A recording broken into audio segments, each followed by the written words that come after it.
జగన్ కి సౌభాగ్యమ్మ లెటర్ రాసింది. సో అందులో మనం డిస్కస్ చేసుకున్నాం.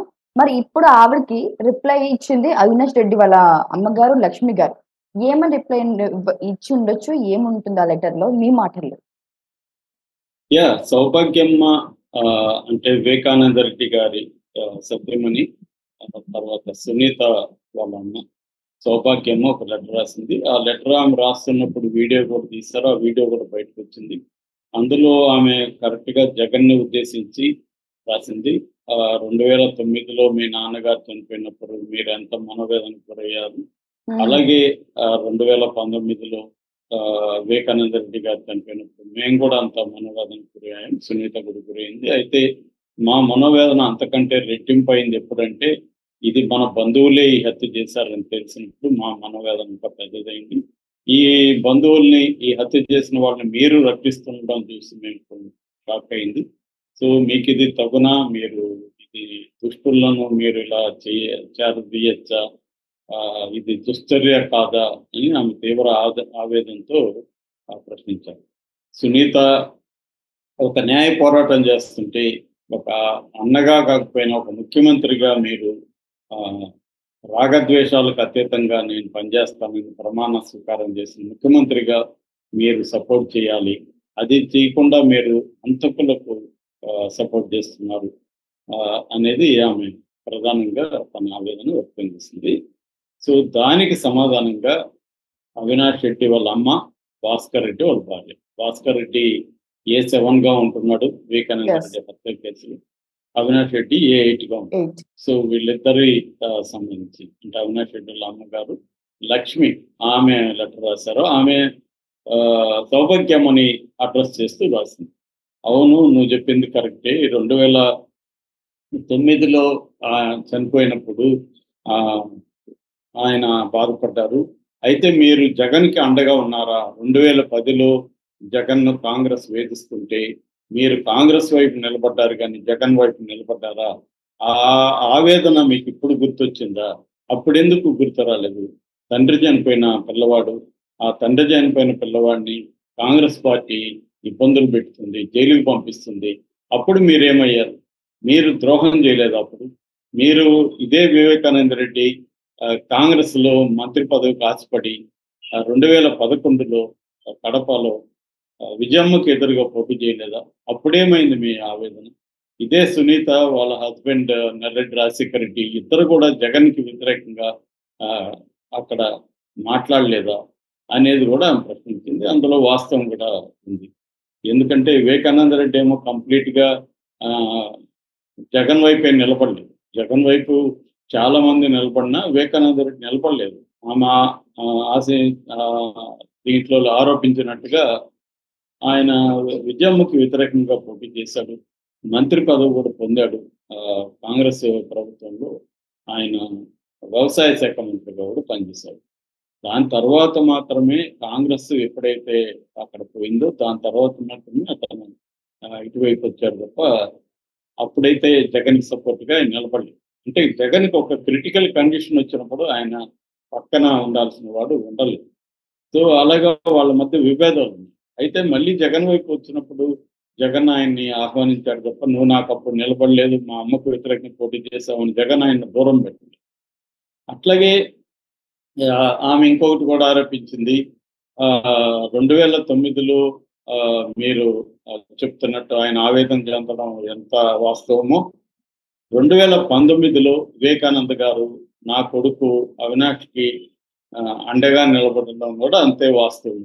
ఎందుకంటే ఆ రోజు కూడా ఆహ్, మార్చి 14 తేదీ నైట్ చనిపోయినప్పుడు ఆ రోజు కూడా 2019 మార్చి 14 ఆ రోజు కూడా సాయంత్రం 6, 7 గంటల వరకు కూడా అవినాష్‌కి ప్రచారం చేశారు ఆయన వివేకా గారు. అవినాష్ పీఎం కావాలని ఆయన కోరుకున్నారు.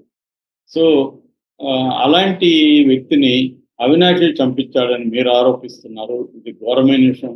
ఒక పక్క కోర్టులో కేసుంది. కోర్టులో కేసు తేలక ముందే మీరు మమ్మల్ని దోషులుగా నిలబెట్టేస్తున్నారు ప్రజల్లో. ఇది మీకు తగునా?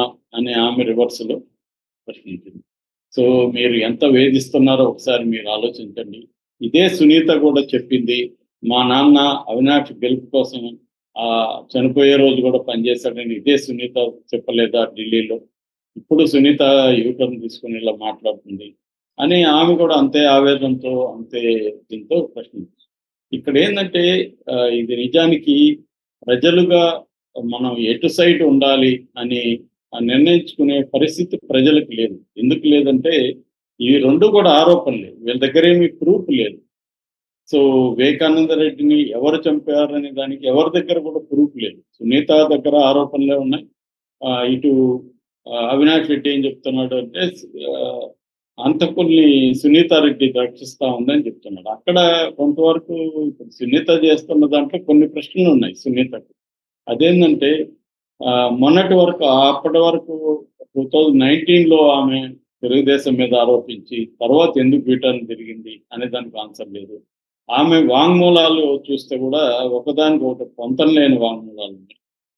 ఆమె క్లియర్గా లెటర్ని దాచిపెట్టమని చెప్పింది వాళ్ళ హస్బెండే, గుండెపోటు అని చెప్పింది వాళ్ళ బావగారే శివప్రకాష్ రెడ్డి ఫస్ట్.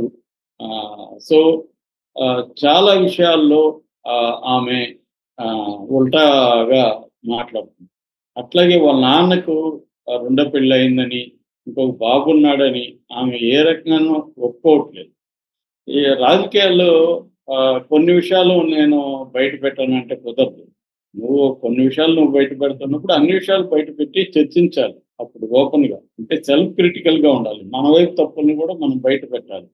నేను ఏ తప్పులు చేయలేదు అందరూ వాళ్ళే చేస్తారంటే ఎవరు కన్విన్స్ కాదు. ఎందుకంటే లెటర్ క్లియర్గా వీళ్ళు దాచిపెట్టారు. వివేకానంద రెడ్డి రాసిన లెటరు, ఆయన సెల్ ఫోను మధ్యాహ్నం వీళ్ళు వచ్చేవరకు ఇవ్వద్దన్నారు. అట్లాగే బ్లడ్తో కూడుకున్న ఆ డెడ్ బాడీని వీడియో తీసి లక్ష్మి అనే పని ఆవిడ కొడుకు ప్రకాష్ ప్రకాష్ ద్వారా వీడియో తీయించి కృష్ణారెడ్డి పిఏ వివేకా పిఏ ఆయన పంపించాడు. సో వీళ్ళకి అర్లీ మార్నింగే తెలుసు ఈ బ్లడ్ ఇదంతా, వీళ్ళెందుకు పోలీసులకు చెప్పలేదు అనేది కూడా ఇప్పటివరకు ఆశ్చర్యమే. అట్లాగే వీళ్ళు కృష్ణారెడ్డి లాంటి వాళ్ళని అప్రూవ్గా మారమని ఎందుకు బెదిరిస్తారు? సో అంటే క్లియర్గా వీళ్ళ వైపు కూడా ఏవో ప్రాబ్లమ్స్ ఉన్నాయని తెలుస్తుంది. అట్లాగే అవినాష్ రెడ్డికి మోటివ్ ఏంటి చంపించడానికి? అవినాష్ రెడ్డికి ఉపయోగపడే అతన్ని ఎన్నికల ముందు ఎందుకు చంపించుకుంటాడు అవినాష్ రెడ్డి అనే దానికి లాజిక్ లేదు. సో రెండోది, అవినాష్ రెడ్డి చంపించాడని చెప్పడానికి ఏ రకమైన ఆధారాలు కూడా ఇప్పటివరకు సిబిఐ దగ్గర లేవు. సిబిఐ అంతా కూడా ఓన్లీ దస్తగిరి వాంగ్మూలం తప్ప సిబిఐ దగ్గర ఇంకే రకమైన కాంక్రీట్ ఎవిడెన్స్ లేదు. గూగుల్ టేక్అవుట్ అని కొద్ది రోజులు మీడియాలో అదే ఓదరగొట్టారు. ఫైనల్గా గూగుల్ టేక్అవుట్ గ్రీన్విచ్ మీ టైంకి ఇండియన్ స్టాండర్డ్ టైంకి తేడా లేకుండా మేము పెట్టేశాము కాబట్టి అది చెల్లదని వాళ్లే ప్రకటించుకున్నారు సిబిఐ వాళ్ళు. సో ఏ రకమైన వాదన లేదు. లక్ష్మణ్ అని హైకోర్టు జడ్జి 16 ప్రశ్నలు సిబిఐకి సంధించారు బెయిల్ సందర్భంగా, అవినాష్ రెడ్డి బెయిల్ సందర్భంగా. సో అందుకే సునీతకు కూడా క్లియర్గా తెలిసింది కోర్టులో నిలబడింది కేసు అని. అందుకనే ఆమె ప్రజాక్షేత్రానికి ఎందుకు వచ్చింది? నువ్వు నిజంగా అంత సాక్ష్యాలు నీ దగ్గర ఉంటే కోర్టులో ఎందుకు ప్రూవ్ చేయలేవు? కోర్టులో ప్రూవ్ చేసి అప్పుడు రావచ్చు కదా. కోర్టులో ప్రూవ్ చేసి కోర్టు శిక్ష వేస్తే అప్పుడు ప్రజలు కన్విన్స్ అవుతారు కదా. సో కోర్టుల్లో తేలకుండా నువ్వు వచ్చి ప్రజాక్షేత్రంలో తెలుస్తా అంటే ప్రజలకు ఏమి సంబంధం? సో అదే ప్రశ్న ఇప్పుడు అందరూ అడుగుతున్నారు. సో బాధితుల తరఫున ఇప్పుడు ఆయన 75 ఏళ్ళు ఆయనకి, భాస్కర్ రెడ్డికి, లక్ష్మి గారి భర్తకి, ఆయన మొన్నటి వరకు 6 నెలల పైన జైల్లో ఉంటే మొన్ననే బెయిల్ మీద బయటకు వచ్చారు కండిషన్ బెయిల్లో. అతని మీద ఏ రకమైన సాక్ష్యం లేదు. ఓన్లీ దస్తగిరి, అది కూడా హియర్సే అంటారు. దస్తగిరి నాకు ఎవరో చెప్పారు, వాళ్ళకి అవినాష్ రెడ్డి భాస్కర్ రెడ్డి చెప్పారంట, అంటే ఎర్రగంగిరెడ్డికి అవినాష్ రెడ్డి భాస్కర్ రెడ్డి చెప్పారంట, ఎర్రగంగిరెడ్డి నాకు చెప్పాడు అని తను అంటుంది.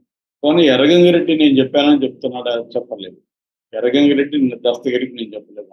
సో క్లియర్గా దస్తగిరి, తర్వాత సునీల్ యాదవ్, ఉమాశంకర్ రెడ్డి, ఎర్రగంగిరెడ్డి వీళ్ళు వెళ్ళి ఈ నలుగురు చంపారనేది దస్తగిరి చెప్తున్నారు. వీళ్ళకి చంపమని చెప్పింది ఎవరు అనేది ఇంకా తేలలేదు. సో వీళ్ళు నలుగురే చేశారా లేకపోతే వీళ్ళని ఎవరని చెప్పారని ఈ క్రమంలో ఈ లెటర్ల వారు కూడా స్టార్ట్ అయింది. ఇది ఆంధ్రప్రదేశ్ రాజకీయాలు వివేకానంద రెడ్డి హత్య చుట్టూ తిరుగుతున్న ఈ ఫ్యామిలీలో లేడీస్ కూడా, సీనియర్ లేడీస్ కూడా ఇప్పుడు బయటకు వచ్చారు. ఇంకా ఎవరెవరు వస్తారో చూడాలి. Thank you sir.